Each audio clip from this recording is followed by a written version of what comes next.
आज पाकिस्तान को समझ में आया कि काश उनके पास भी मोदी होता। आज दुनिया को समझ में आया कि काश उनके देश में भी एक मोदी होता।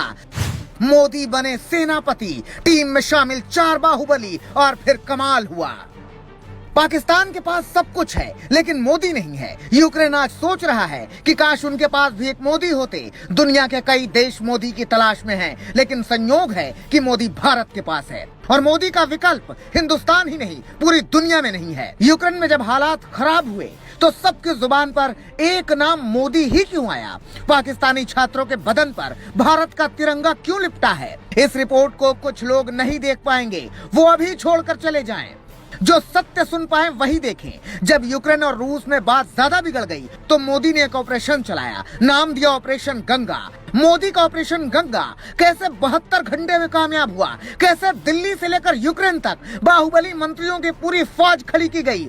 एक से बढ़कर एक अधिकारी ऑपरेशन में लगाए गए, एक से बढ़कर एक मंत्री लगाए गए। एयर इंडिया से मामला नहीं संभला तो फिर वायुसेना को ऑपरेशन का जिम्मा सौंपा गया और पूरी दुनिया देखती रह गई। मोदी ने कैसे 72 घंटे में भारतीय छात्रों को यूक्रेन से सुपरमैन की तरह निकाल लिया। लड़ाई में वो शेर नहीं होता जो मारता है, बल्कि बचाने वाला सवा शेर माना जाता है। भारत का विपक्ष मोदी को कोस रहा था, तब मोदी अधिकारियों और वायुसेना के साथ मिलकर ऑपरेशन गंगा का प्लान बना रहे थे। और कैसे क्या हुआ हम आपको बताते हैं। यूक्रेन में सिर्फ वो बच सकता है जिसका रिश्ता भारत से हो या पास में भारत का झंडा हो। रूस के सैनिक तिरंगा देखते ही मोदी मोदी कहने लगते हैं और फिर वो मदद भी करते हैं। पाकिस्तान अपने फंसे हुए छात्रों की मदद नहीं कर पा रहा। इसके कई वीडियो वायरल हैं। पाकिस्तान के छात्रों को समझ में आया कि उन्हें भी मोदी और भारत का तिरंगा ही बचाएगा। पाकिस्तान को एक बार फिर समझ में आया कि भारत क्या है, पीएम मोदी की ताकत कितनी है।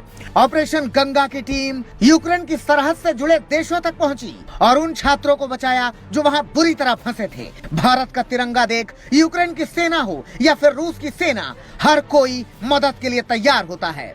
पीएम मोदी ने ऑपरेशन गंगा के लिए पहला नाम चुना एस जयशंकर का। एस जयशंकर विदेश मंत्री हैं, लंबे वक्त तक विदेश सचिव भी रहे हैं। विदेश नीति के मामले में एस जयशंकर को वही दर्जा हासिल है जो रक्षा से जुड़े मामले में अजीत डोभाल को मिलता है। एस जयशंकर जब सचिव थे तो इन देशों की एम्बेसी में उनका रिश्ता अच्छा था, जान पहचान भी अच्छी थी, उसका फायदा उन्हें मिल गया। एस जयशंकर चुनाव नहीं लड़े, फिर भी मोदी ने उन्हें विदेश मंत्री क्यों बनाया? इसका जवाब मिल गया होगा आपको। एस जयशंकर ने ही सुझाव दिया कि अब वायुसेना के जवानों को लगाना चाहिए। पीएम मोदी ने फिर एक ऐसे नेता को काम दिया जिसके कांग्रेस में कोई इज्जत नहीं थी, मोदी के सबसे खास और भरोसेमंद हनुमान ज्योतिरादित्य सिंधिया को ऑपरेशन गंगा में बड़ी जिम्मेदारी दी गई।